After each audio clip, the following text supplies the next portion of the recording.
Welcome back to the Practical Money with Theo, where we turn complex money into simple systems. If you want to take control of your money and feel more confident about your financial future, you are in the right place. Before I continue, the ideas from this episode reflect my views and experiences. I'm not your financial advisor, and this is not personal finance advice. Remember, always be a student, not a follower. And don't forget, every episode ends with the Practical Money Challenge, so stay with me until the end. Last week, we learned that a stocks and shares ISA is simply a container. It isn't an investment. It holds your investments. But that leaves one very important question. What should you put inside that container? Today, we are going to answer that question. Let me ask you a question. If you were shopping for your family, would you rather buy one apple or a whole basket full of different fruits? Most people would choose the basket. Why?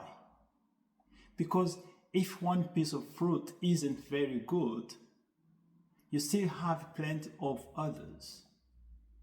Believe it or not, that simple idea is the heart of index fund investing. And by the end of this episode, I think you will understand why millions of people around the world have chosen this approach. One of the people who has had a big impact on the way I think about investing is J.L. Collins, the author of the book, The Simple Path to Wealth. One of the things I admire most about his teaching is that he makes investing feel normal. Not mysterious, not complicated, just a series of good decisions made consistently over a long period of time. That really changed the way I think about investing. And today, I would like to share one of those ideas with you. Imagine you walk into a supermarket. You need to buy some fruit. You could buy one apple, or you could buy a basket filled with apples, bananas, oranges, pears, and grapes. If one apple goes bad, you still have plenty of other fruits to enjoy. That is the basic idea of index fund.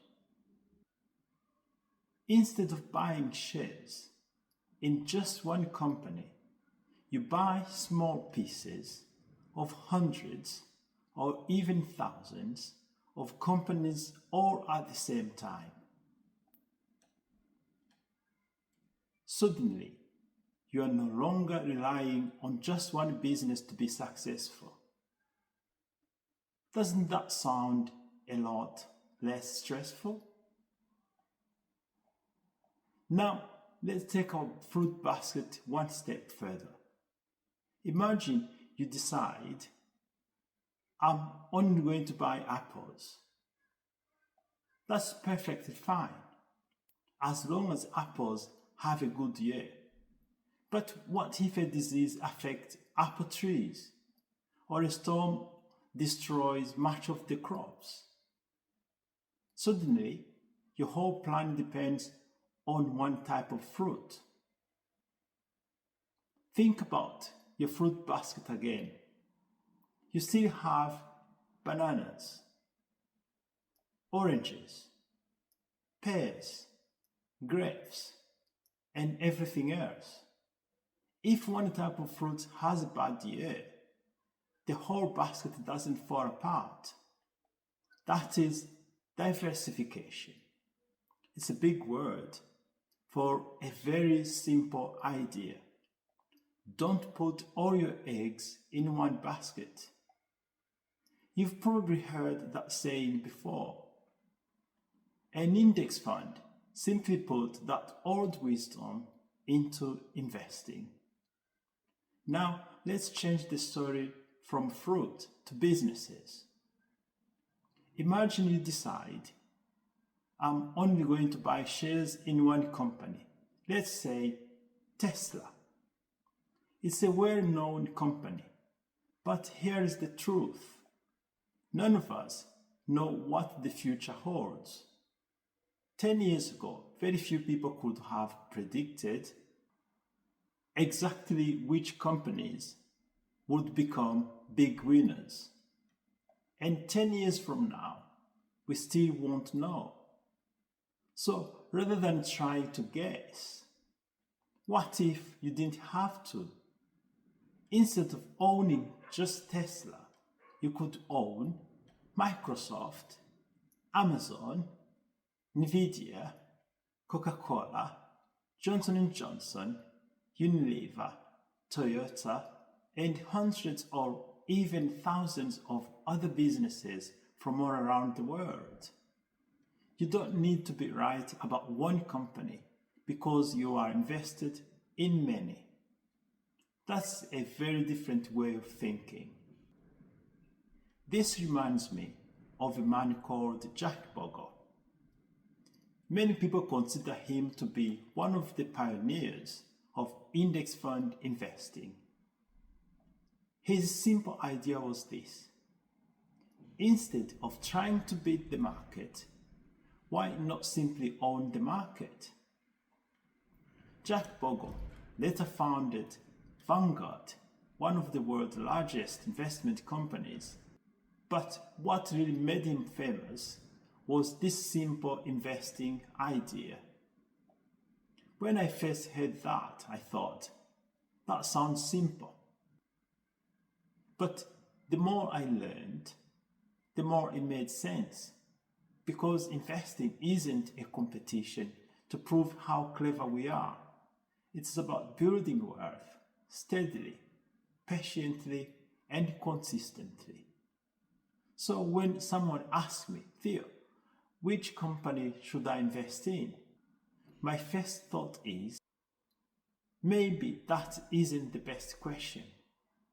A better question might be, how can I own lots of great businesses without having to guess which one will be the next winner? For me, that is one of the biggest strengths of the index fund investing.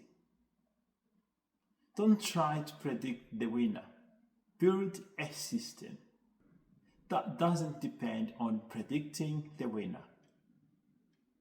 Now, at this point, some of you may be thinking, this sounds great, but what happens when the market falls? That is a very good question.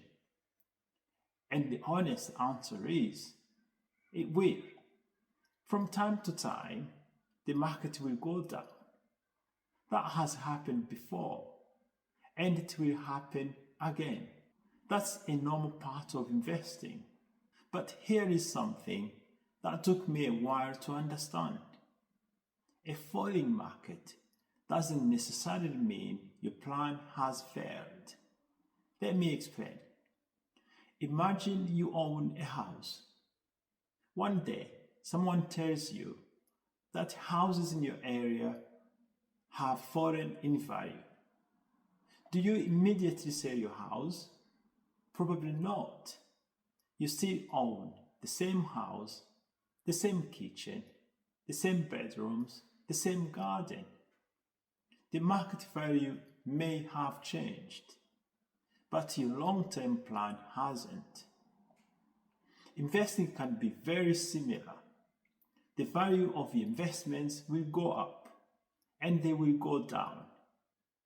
If your plan was to invest for 20 years, a bad week or a bad month or even a bad year doesn't necessarily change that plan.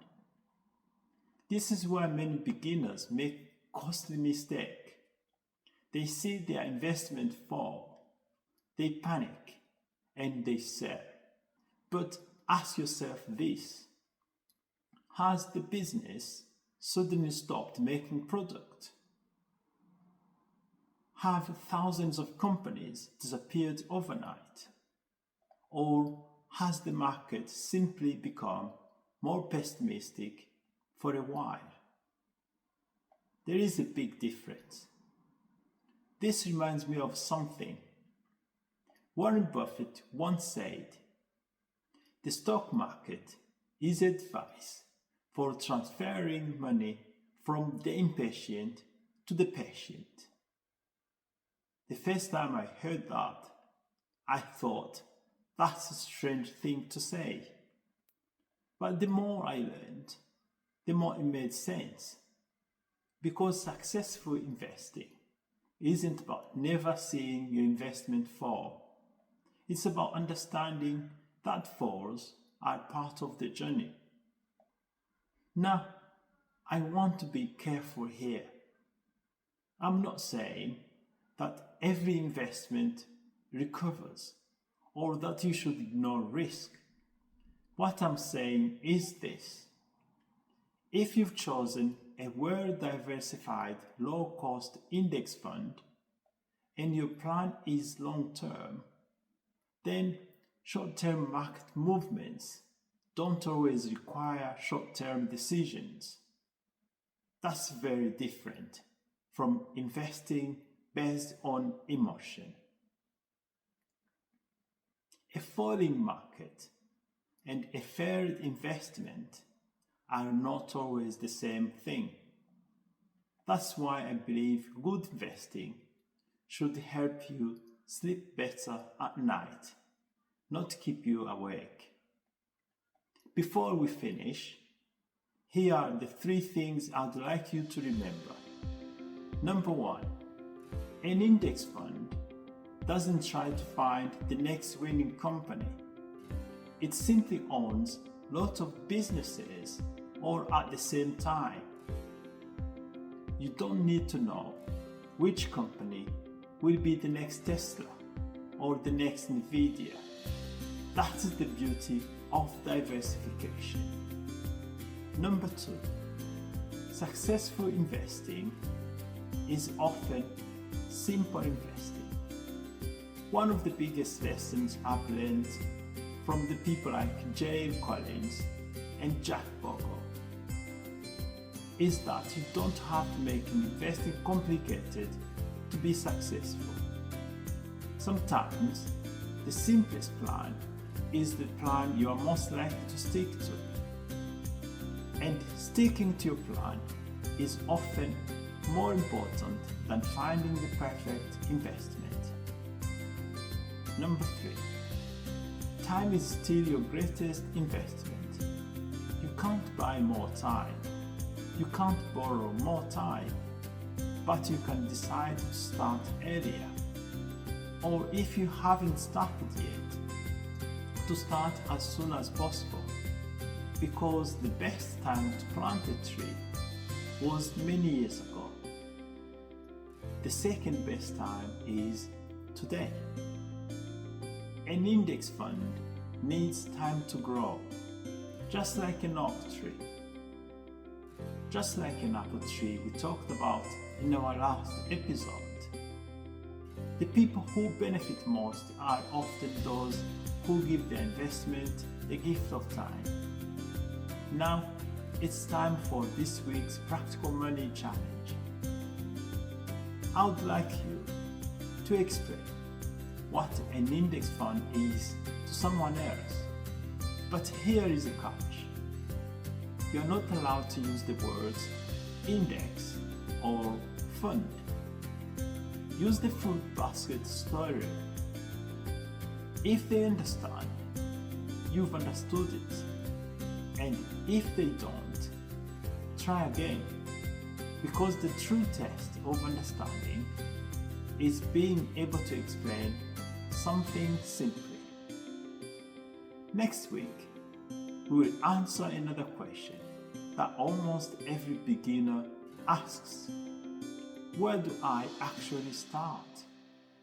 We look at some of the most popular investing platforms in the UK.